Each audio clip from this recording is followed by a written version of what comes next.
saya izin untuk share screen materi hari ini.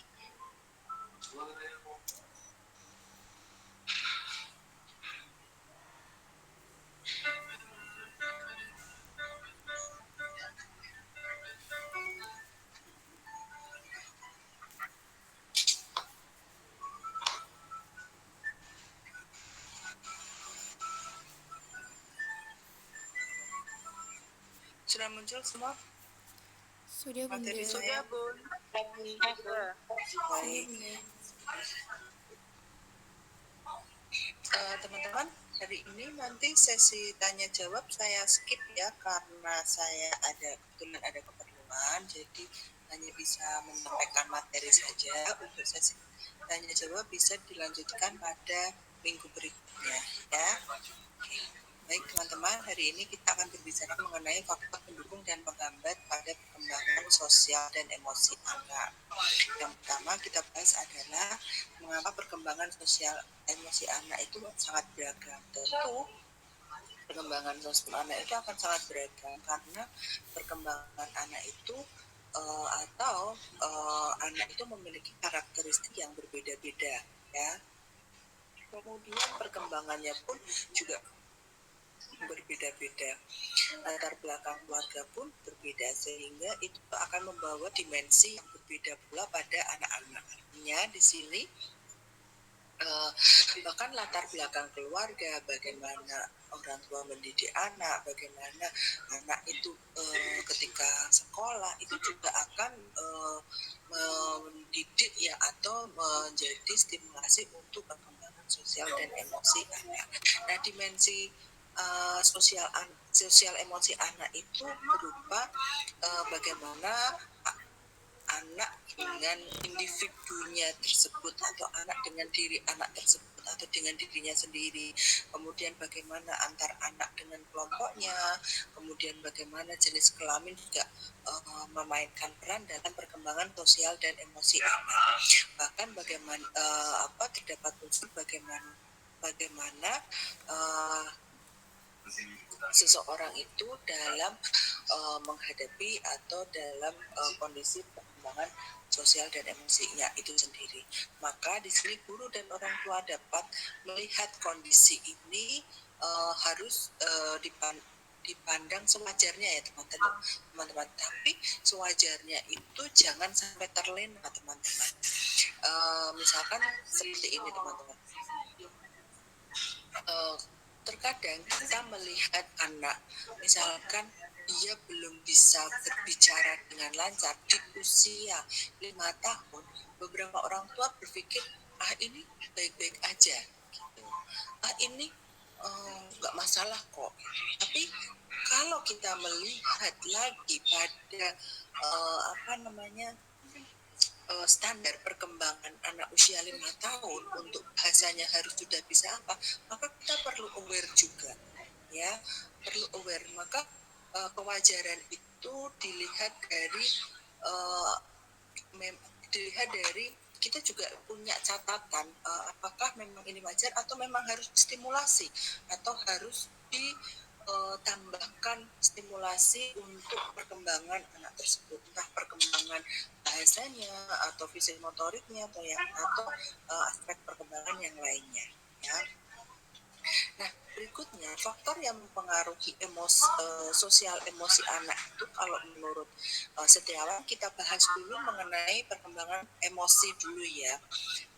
Jadi perkembangan emosi itu akan dipengaruhi beberapa faktor. Yang pertama adalah individu itu sendiri, kemudian konflik dalam masa perkembangannya, serta sebab-sebab yang bersumber dari lingkungannya. Nah, perkembangan kalau datangnya dari individu itu sendiri, yang pertama adalah bagaimana usianya, apakah usia anak itu sudah sesuai atau belum, bagaimana perkembangan fisiknya, apakah perkembangan fisiknya itu juga sudah sesuai antara usia dengan perkembangan fisiknya, bagaimana intelijensi anak juga, apakah intelijensi anak itu standar atau mungkin di bawah di bawah rata-rata. Dan bagaimana peran seks. Di sini peran seks itu bukan membicarakan perilaku seks anak, tetapi peran seks itu kita berbicara gender. Jadi perilaku dengan peran itu berbeda ya teman-teman. Jadi kalau perilaku berarti kita lebih melihat pada bagaimana seseorang itu dalam perilaku seksnya. Tetapi kalau peran seks berarti kita melihat bagaimana dia laki-laki atau perempuan dimainkan perannya ketika anak itu pada perkembangan sosialnya dan emosinya. Jadi kalau bagaimana menjadi seorang perempuan, bagaimana emosi laki-laki, bagaimana ketika seorang anak laki-laki bermain dengan temannya, bagaimana seorang anak perempuan bermain dengan temannya. Nah, itu adalah peran seks di situ. Jadi bukan perilaku ya, beda ya teman-teman. Berikutnya adanya kekurangan secara fisik yang ada di tubuh anak itu pun juga menjadi pengaruh pada emosi anak itu sendiri. Nah, terkadang kalau anak belum kadang kalau ada anak yang belum misalkan secara fisiknya mengalami kekurangan, kemudian dia belum bisa mengendalikan emosinya, maka anak pun mengalami gangguan emosi bagaimana mengelola emosi tersebut. Nah, kemudian ada konflik dalam perkembangannya. Nah, masing-masing anak itu memiliki konflik dalam perkembangannya. Tidak semua anak konflik perkembangan itu sama. Nah, konflik perkembangan itu apa teman-teman? Konflik perkembangan itu adalah masalah yang muncul saat anak itu dalam proses perkembangannya. Misalkan pada proses perkembangan anak itu perkembangan fisik motoriknya. Nah, adakah konflik di dalamnya? Tentu terkadang muncul, misalkan anak usia 1 tahun harusnya dia sudah bisa berdiri dengan mungkin berdiri dengan pegangan atau mungkin berjalan 1-2 langkah itu seperti itu. Nah, itu kalau konflik itu berarti anak mengalami kendala pada perkembangan tersebut. Mungkin di usia 1 tahun anak belum bisa berdiri, atau mungkin di 1,5 tahun anak masih berangkang, belum mau belajar berdiri. Nah, itu adalah salah satu contoh yang namanya konflik pada proses perkembangan. Itu pun bisa membawa gangguan pada emosi atau mempengaruhi emosi anak. Kemudian sebab-sebab yang terjadi dari lingkungannya, yaitu baik lingkungan rumah, kemudian lingkungan sekitar, dan lingkungan di sekolah. Keluarga juga akan menjadi kendala dalam atau faktor yang mempengaruhi emosi seorang anak. Di lingkungan keluarga itu adalah sebagai letak dari atau sebagai tempat anak itu mendapatkan yang namanya emotional security, ya, karena di rumah itu berfungsi sebagai penanam atau sebagai peletak dasar dalam pengalaman emosi, senang, sedih, baik, buruk, kemudian ikhlas, iri dan lain sebagainya, itu dikenal anak sejak anak berada di rumah. Jadi itu menjadi peletak dasarnya. Kemudian dari lingkungan sekitarnya. Nah, lingkungan sekitar juga akan mempengaruhi tingkah laku sosial dan emosi anak, ya. Bagaimana lingkungan sosial itu pun juga bisa memicu anak dalam berekspresi. Artinya di situ akan mempengaruhi emosi anak. Apakah anak mendapatkan tekanan, apakah anak mendapatkan kenyamanan ketika berada di lingkungan sekitar pun akan juga mempengaruhi pada aspek emosi anak. Kemudian lingkungan sekitar yang berikutnya, misalkan bagaimana daerah di tempat tinggal seorang anak, apakah terlalu padat, apakah memiliki angka kejahatan yang tinggi, apakah rumah dengan kurangnya fasilitas rekreasi, kemudian apakah ada tidaknya aktivitas yang di organisasi yang baik. Nah, lingkungan sekitar pun juga akan mempengaruhi, dengan contoh-contoh lingkungan sekitar seperti ini pun juga akan mempengaruhi emosi anak. Bagaimana misalkan seorang anak tinggal di daerah dengan angka kejahatan yang tinggi, pasti akan berbeda dengan anak-anak yang tinggal di perumahan yang kondusif untuk perkembangan anak.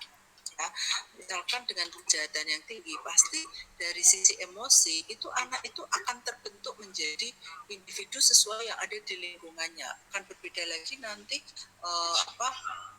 ketika anak itu tinggal di lingkungan yang kondusif dalam perkembangan anak.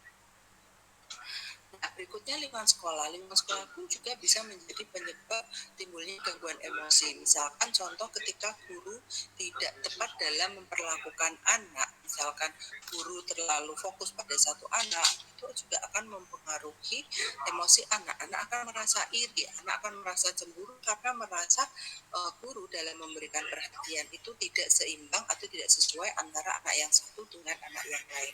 Itu perlu diperhatikan ya. Nah, ini tadi imbasnya juga dari perilaku yang terlalu guru yang tidak tepat tersebut itu, maka hubungan antara guru dengan siswa, kemudian antara siswa dengan siswa pun juga akan mengalami kendala atau menjadi tidak harmonis. Nah, kalau tadi kita berbicara mengenai perkembangan atau faktor yang mempengaruhi perkembangan emosi anak, saat ini kita masuk pada faktor yang mempengaruhi sosial anak. Ya. Nah, hampir sama, yaitu faktor lingkungan itu datang dari keluarga, datang dari luar rumah atau lingkungan masyarakat, dan di sini ada faktor yang menjadi pengaruh pengalaman sosial. Nah, faktor keluarga, kalau kita di sini kita berbicara mengenai sosial, maka bagaimana sosial ekonomi keluarga itu juga akan mempengaruhi perkembangan sosial anak. Misalkan apakah secara ekonomi tercukupi atau tidak, itu juga akan mempengaruhi perkembangan sosial anak ketika mereka berada di lingkungan sosialnya. Keutuhan orang tua, apakah ada atau tidaknya orang tua atau mungkin salah satunya tidak ada pun juga akan mempengaruhi perkembangan sosial anak, karena anak merasa anak merasa bahwa kehadiran orang tua utuh sama seperti teman-temannya, itu ketika di rumah salah satunya tidak ada pun anak merasa kok ibu saya atau bapak saya tidak ada, maka anak menjadi merasa tidak percaya diri dengan utuhan dari keluarga tersebut. Nah, kemudian sikap dan kebiasaan orang tua pun juga akan tercermin melalui perilaku anak ketika anak berada di lingkungan sosial. Nah, maka di sini hati-hati dalam mendidik anak, karena ketika mendidik anak yang tidak baik, ketika kita mendidik anak dengan tidak baik, maka itu pun akan tercermin dalam kehidupan sosial anak. Bisa jadi orang akan melihat, oh, nah bapak ibunya aja kalau ngajarin kayak gitu, pantesan anaknya di lingkungan sosial seperti ini. Nah, itu kan bisa terbaca ya kan.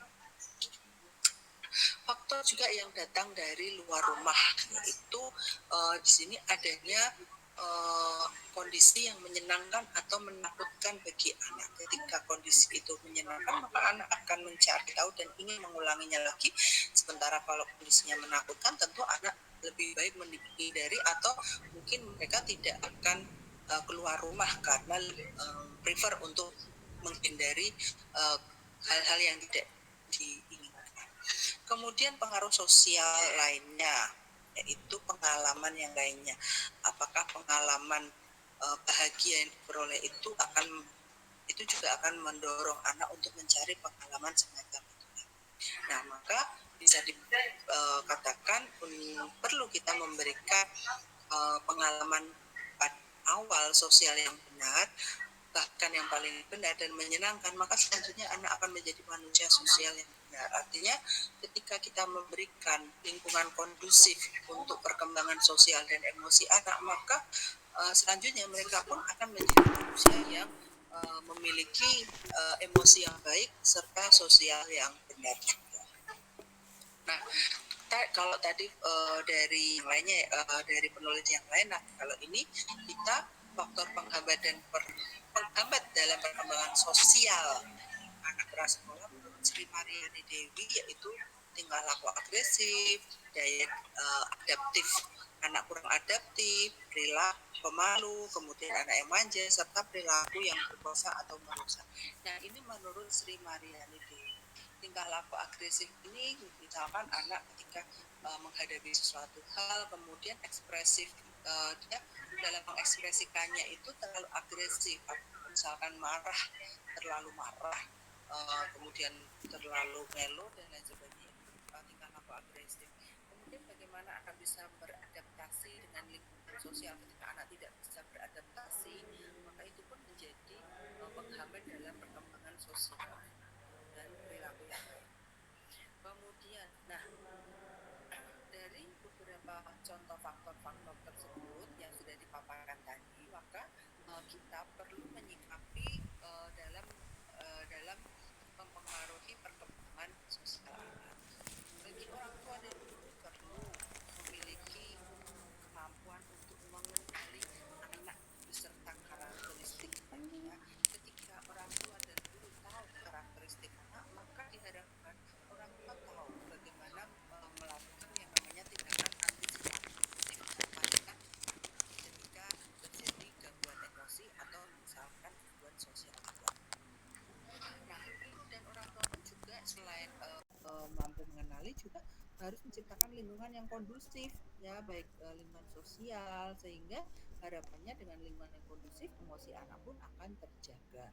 Kemudian melengkapi dirinya dalam menghilangkan dan menekan mengeliminasi faktor hal-hal yang negatif yang menjadi perusak perkembangan emosi. Nah, kalau menurut Harlock, perkembangan sosial emosi anak itu memang ada dari kondisi fisik, psikologis, dan sosial. Kenapa?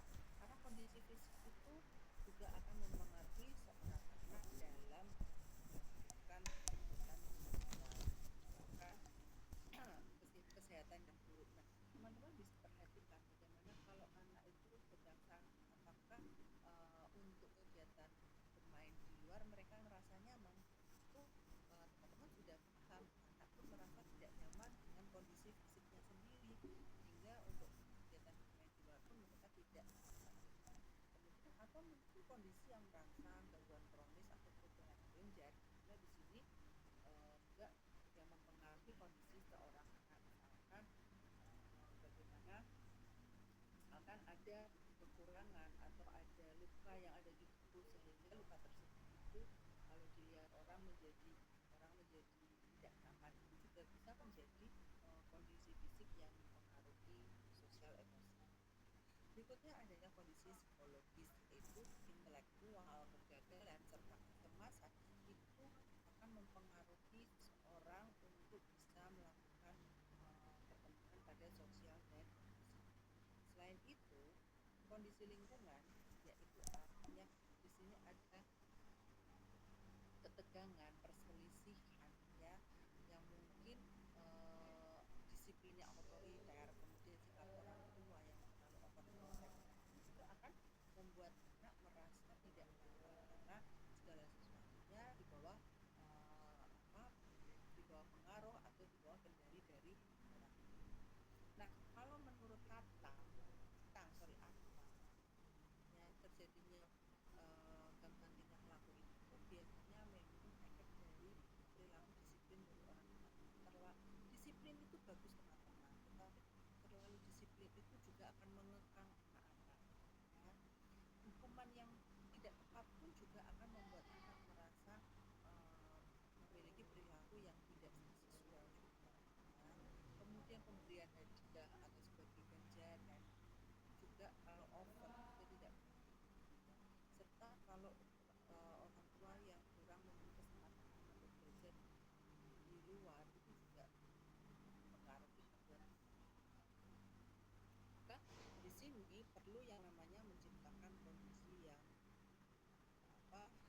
kondusif ya, yang stabil, yang seimbang ya. Kemudian adanya fasilitas dan kondisi yang membantu anak melakukan interaksi sosial dengan baik. Nah, saya kira cukup teman-teman. Jadi ini yang saya sampaikan, materi yang saya sampaikan hari ini.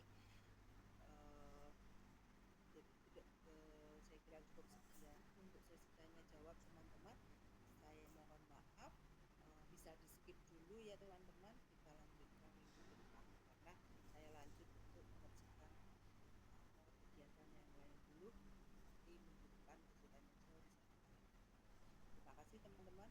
pertanyaan dan partisipasinya pada siang hari ini. Kita ketemu lagi minggu depan.